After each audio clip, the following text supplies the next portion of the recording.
New information about past incidents involving the state trooper now facing murder charges and the death of a teenager he shot with a taser. Priya? It's not just frigid out here, it is dangerously cold. How long it will last and what you need to know to stay safe. A dangerously close call for a state trooper just trying to do his job along I-94. Live from downtown Detroit, Local 4 News at 11 starts now. Thanks for being with us for the news at 11. And it's one of those nights when thermometers just don't tell the whole story. Yeah, it might say 10 degrees, but outside it feels more like -7. Andrew's in for bed tonight with a first look at the forecast. Hey, Andrew. Kimberly and Jason, you're absolutely right. And these wind chills can certainly be hazardous. That's why we have a wind chill advisory going into effect in less than an hour from now at midnight. But even now, if you have any late night plans, whether it's going out within the next 5 minutes or the next 55 minutes, just go ahead and pack on the layers and make sure you have your hat, scarf, and gloves. Hand warmers, tone warmers, good idea as well. That wind chill advisory for all of Southeast Michigan, and it expires at 10 o'clock tomorrow morning, so it lasts for quite a while. Temperatures right now already below zero. Lapeer down to -6, -4 in Ann Arbor, and when you factor in the wind, feels like 15 below zero. We're in the single digits here in Detroit with 5 degrees over at Metro Airport. And look at where wind chills go from here. Nothing but down over the next few hours, anywhere from -10 to -20. That's why the wind chill advisory's in effect. Partly cloudy skies overhead, but do what you can to stay warm and always be careful with space heaters. If you use the fireplace this evening before going to bed, make sure it is completely out. Now, temperatures struggle to get higher tomorrow afternoon. We'll talk about that, our next chance of snow as we round out 2017 and also look at the first day of the new year in your 7-day forecast. All right, Andrew. For many Metro Detroiters, it's a no-brainer to do whatever they can to escape these super cold temperatures. Yeah, and for some, that means turning to shelters to stay safe. But our Priya man found others out enjoying small doses of the winter weather. Hi, Priya. Hey, you know, Campus Marshes was packed. Just take a look. Hundreds of families were braving the bone-chilling temperatures to take in the sights, get in some skating. We even heard about a proposal taking place here today. But, you know, for some other families, the cold can really become a life or death situation. Shelters are packed, and officials say the need has more than doubled in the past few years. A lot of blankets and covers and just bundled up like I was Eskimo or something. Anna Jones and her 6-year-old son Samaritan were living in a home without heat or water before seeking refuge at Detroit Rescue Mission Ministries. I'm so glad I had this shelter because I didn't want to stay out the street and be cold and get sick all this time. Honestly, cry. As temperatures dropped to the single digits and wind chills made it feel even colder, Chad Audi says more families are turning to shelters to keep warm. It really breaks my heart to see small children and newborn babies and they don't have homes. And this is the only place that we have. Jacqueline Green had a baby girl in October and says the frigid weather wasn't just uncomfortable, it's dangerous. You're not even sure if you're going to be able to make it through the night by it being so cold outside. Some earn a living outdoors. Stay warm. You do same. I'm trying. Like Muhammad Alaji, a parking attendant in Detroit. I got 2 sweaters on the side, 2 lawn gin beside the pen. Is it enough? Not exactly. He was there an hour before the Red Wings game on Tuesday and remains outside till the game's over. I can't complain. Nobody got to listen. You ain't got to do anything anyway. You're not going to do any good if I complain. You know, he certainly has a positive attitude. I also noticed he just keeps moving around to stay warm. Now, as for the ministry, the city of Detroit pays for a portion of those costs to help sort of deal with this growing need. Ministry officials say if you see someone who's homeless, give them a call so that they can get resources out to them, help those folks if they can. If you need help, they're urging you to walk through the doors and they will find you a safe space to get out of this cold. Reporting live from downtown Detroit, I'm Priya Mann, Local 4. Yeah, all right, Priya. Keep moving is good advice. They're doing that in Erie, Pennsylvania. Many people around here going back to work after Christmas, but there they are digging out of more than 4 feet of snow. Incredible. And according to the National Weather Service, the city set a new record by receiving 53 inches of snow in 30 hours. The previous record was set back in 1958 with 44 inches. Residents are trying to make the best of the situation. It was pretty tough at the end of the driveway. I probably spent a good hour just on the end of the driveway getting through it. Plus, it was higher than a snowblower, so take little cuts and eventually you get through it. I'm used to snow. I've been born and raised here, but not this much in one day. The 30 hours, 53 inches, and here it comes again. And they said this storm isn't over till tomorrow afternoon, so I can only imagine what we'll get again tonight. It is incredible. And as of 7 p.m. tonight, the city has more than 5 feet of snow and is expected to get at least another foot by tomorrow. Remember to download the Local Forecasters app. It puts interactive radar, severe weather alerts, and a lot more right in the palm of your hand. You can download it for free in your app store. Just search WDIV. Detroit police need help tonight locating a suspect in connection to a deadly hit and run on the city's west side. It happened Saturday night between McNichols and Rutherford. Police say a 55-year-old man was hit when he was crossing McNichols on foot. You can see a light blue Ford Mustang convertible with a tan or brown top driving away. Here's another look at the vehicle. Notice the rims as well. If you have any information, contact Detroit police. The former state trooper facing murder charges in the death of a teen shot with a taser has previous taser misconducts. Records show state police wanted to suspend Mark Bessner for firing his taser twice at a handcuffed man back in 2016, but the suspension was thrown out. In 2014, Bessner was suspended for 1 day after firing a taser at another handcuffed man.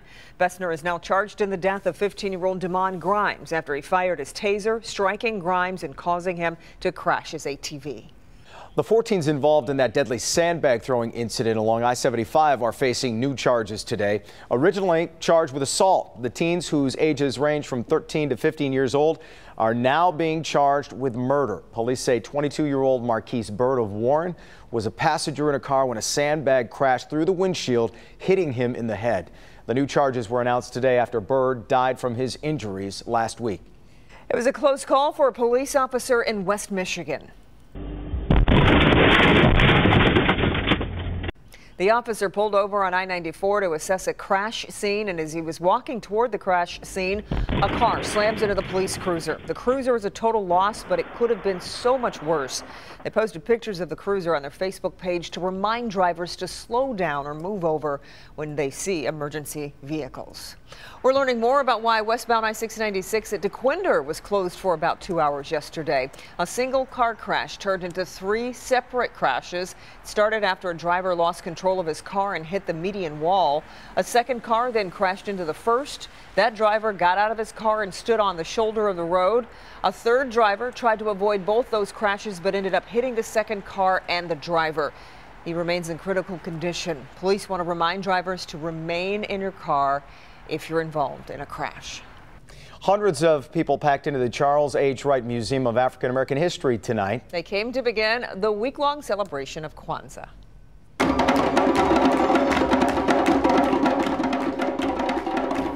The celebration featured poets, African dance groups, and traditional drums. The event taught the principles of African heritage and celebrated family, community, and culture. Still to come tonight, Elon Musk making a big promise about a new type of electric vehicle, but this new pledge might sound pretty familiar. We'll have that, plus a simple look around the store would have told her this is not the time to steal. Find out why a shoplifter picked the worst imaginable time and place to commit a crime. Sometimes saying thank you can seem like the most important thing in the world, and that's why 8 years after a life-changing moment, this man needs your help. The story coming up next. Resolving to break a bad habit in the new year. I'm Dr. Frank McGeorge. Tomorrow at 6 a.m., expert advice to tackle some of the most common habits that harm your health. He's a local man who nearly died on the side of the road, but Keith survived because of a stranger stepping in. But who was that stranger? It's a question Keith and his family have been asking for the past 8 years. In this season of miracles, they're hoping someone can help them find their guardian angel. Our Devin Skillian has a story. Right up the middle! Touchdown, Michigan! It was supposed to be a day of football and fun. Notre Dame fan Keith Trost and daughter Mary Kate were at the Big House to watch the Irish take on the Wolverines. Forcier throws, caught, touchdown! A last-second touchdown gave Michigan the win, but the real drama was yet to come. Keith's wife picked them up, and as they sat in the post-game traffic, Keith's heart just stopped. between there and Eisenhower on Industrial, I suffered cardiac arrest. My wife's immediate thought was, let me get him to the hospital. My daughter called 911. They said, don't do that, pull over and get him out of the car. The odds of surviving cardiac arrest outside of a hospital are just about 10%. But Keith was about to hit the Good Samaritan lottery. The person in the car behind us saw that them struggling to pull me, my lifeless body out of the car. She was medical trained. She got out of her car and proceeded to give me CPR. The stranger was a woman. Her mother was with her, and she continued to do CPR until rescuers arrived. The fire truck from the fire station by Briarwood Mall came over, got there, zapped me with the defibrillator, and were able to get my heart beating again. I kind of joke at how much fun the people in the emergency room had cutting my Notre Dame gear off of me that day. That may be true, but Keith is forever grateful to the Maize and Blue. Doctors at U of M used a high-tech hypothermia treatment to cool Keith's body and bypass surgery to replace his damaged arteries. As he slowly recovered, Keith wondered about the woman who saved his life. I would love to be able to thank the woman that was in that car behind us. We checked the police records, we checked the EMT records. Nobody got her name. 8 years have passed. Keith now has 5 granddaughters, 3 born since that fateful day. He's walked his daughter down the aisle, and he's become a runner. I've run 4 half marathons and a 10-mile run since then. He's also decided to come out of retirement, starting a new career with Goodwill. It's a wonderful life he came as close as humanly possible to losing. He wants the woman who saved it to know she made a difference. I hope she sees this. There's an angel of mercy out there that may or may not know that what she did was very worthwhile, and I really thank her for it. Well, we first shared this story with you back in February, but Keith's angel still hasn't been found. With lots of people home for the holidays, we're hoping word might reach her this time. So please share this story with your friends and family and on social media and all that jazz. Yeah, all Keith knows is she had medical training and was in Ann Arbor with her mother on September 12th, 2009. If you are Keith's guardian angel, or you might know who she is, please send an email to health@clickondetroit.com. We would love to see that reunion take place for sure, and let him give her that thank you. Incredible. Yeah. All right, so well, here's one way to get around in the snow. Cell phone video shows an Amish man hitching a ride behind his horse and buggy. Oh, this is the way to do it, right? This was in Morley, Michigan, near Manistee. You can see the man using a rope to hitch a ride behind the buggy. According to the woman who was taking the video, by the way, it's not unusual to see this up there. But that didn't stop her from getting a lot of views and shares online with this video. It does look pretty cool. I like it. Looks like fun. I don't know how safe. It doesn't look like they're moving super fast, but I'm sure it's fine. As long as the horse is a good listener, because he's pretty far away. Yeah. Put a yellow vest on just to make us feel better. Exactly. Well, hey, we still have the snow on the ground. It's going to stay there. Temperatures are way below freezing. Wind chills much lower than that. You're exactly right. Can be extremely dangerous if you're not prepared. So take a look at wind chills for tomorrow morning. If you are prepared, you pack on the layers, hat, scarf, gloves, the whole bit, then you're all set to make Wednesday terrific. But look at tonight. Wow. Wind chills down to -5 to -15 here in the metro zone. In fact, across all 4 of our zones, we're looking at sub-zero wind chills, down to -7 to -10 for our friends in Dundee. West of 275 in our west zone, same deal. Anywhere from -7 to -11, 12 below zero in Fenton or lower. And north of Hall Road, wind chills down to around -11 over in Richmond, and down close to 15 below zero also in places like St. Clair County and Sanilac County. So everyone here in southeast Michigan is affected. Currently, wind chills are below zero. Here, come closer, take a look. It's only 5 degrees over at Metro Airport, a wind of just 8 miles per hour, making it feel like 8 below. So dress in multiple layers, whether it's a late night tonight or if you're getting up early tomorrow, in fact, even not so early tomorrow, because even after sunrise, we'll have sub-zero wind chills. Hat, scarf, gloves, hand warmers, and toe warmers also needed. And tonight, if you stayed warm by using the fireplace or using space heaters, make sure you use them safely. Make sure all fires are put out completely before going to bed. Keep the space heaters away from anything flammable. Make sure they do not tip over. We, of course, don't want any accidents while you're staying warm and safe. Already, these are actual temperatures now. 7 below zero 0 for our friends over in Flint. Single digits here in Wayne County, including 9 over in Westland and 4 below 0 currently over in Ann Arbor. And winds generally light at around 5 to 10 miles per hour, but they have their effect also in your town. 18 below is what it feels like for our friends in Lapeer. If your skin is not protected, -11 in Monroe and -15 in Ann Arbor. That's why the wind chill advisory is in effect from midnight all the way until 10 o'clock on Wednesday morning. As I mentioned before, even a few hours after the sun is already up. In terms of snowfall, we saw a few scattered flurries earlier this afternoon. Really, snow not really a big deal for tonight, except for some of the snow that's still on the ground. Just watch out for slippery and slushy spots that may be out there, especially refreezing overnight. Remember, it takes longer for chemicals to work on roadways. Temperatures right now below 0 also for our friends in Green Bay. High temperatures today only made it up to -1 in Green Bay. And look at these wind chills currently, 26 below for our friends over in Green Bay as well. So the Arctic blast is here, and it's definitely here to stay. High pressure overhead means that it remains relatively dry. We might see a stray flurry or two as we go into tomorrow afternoon. But we have snow building once again to our west. Our next best chance of snow is late Thursday into Friday. So let's recap, shall we? Tonight, it's already 5 degrees. We'll see the temperature go down a few more, down to about 0 here in town, and wind chills even lower, -20 to -10 when you wake up on Wednesday morning. Sunrise is at 8:01. Temperatures struggle to get above 10 degrees, but wind chills staying around or below 0 all day long. Same thing for your Thursday, with wind chills anywhere from -1 to -14. There's that chance of snow Thursday afternoon and parts of Friday.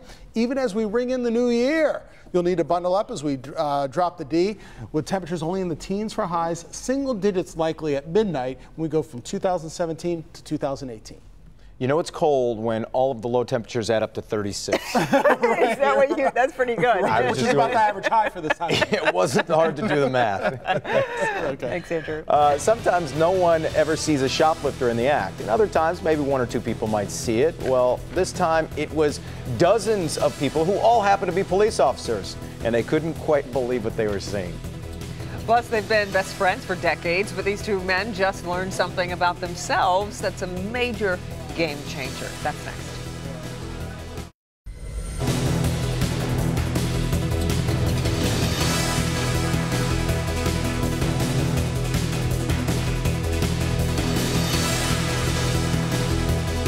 The final days of Talk about a strong family bond. Lifelong best friends find out they're actually brothers. This is a great story. Alan Robinson and Walter McFarlane met more than 60 years ago and shared a special bond throughout their friendship.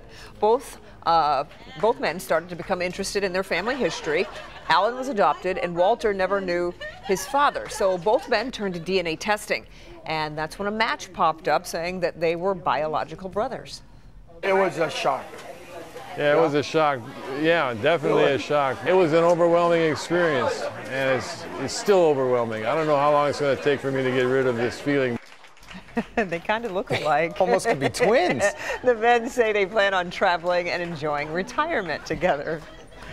Billionaire Tesla CEO Elon Musk is making a promise that might make the big 3 automakers sit up and take notice.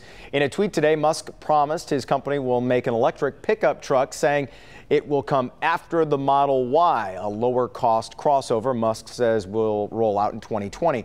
If the pickup pledge sounds familiar, it should. Back in 2013, Musk said he wanted to build a truck to compete with the F-150.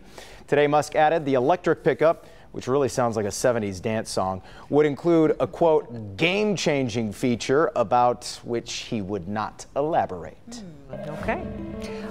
If you are one of many who spend countless hours playing video games, you may be at risk of a mental health disorder. The World Health Organization is planning to add a gaming disorder to its list of international classification of diseases. This means doctors can now diagnose someone with this condition. According to the World Health Organization, the disorder comes when gaming takes priority over all aspects of your life. For doctors to diagnose patients with the disease, the behaviors must persist for at least 1 year. Maybe Danger is her middle name, or maybe she just thumbs her nose at the law. But a Massachusetts woman attempted to steal more than $1,000 worth of merchandise from a Target store filled with Uniformed cops. More than 70 officers were participating in their annual Shop with a Cop event last week when the woman attempted to steal clothes and some other household goods. Police caught her on camera trying to walk out of the store with all that stuff. There were approximately 75 police officers in full uniform. This was, clearly visible. This was large visibility.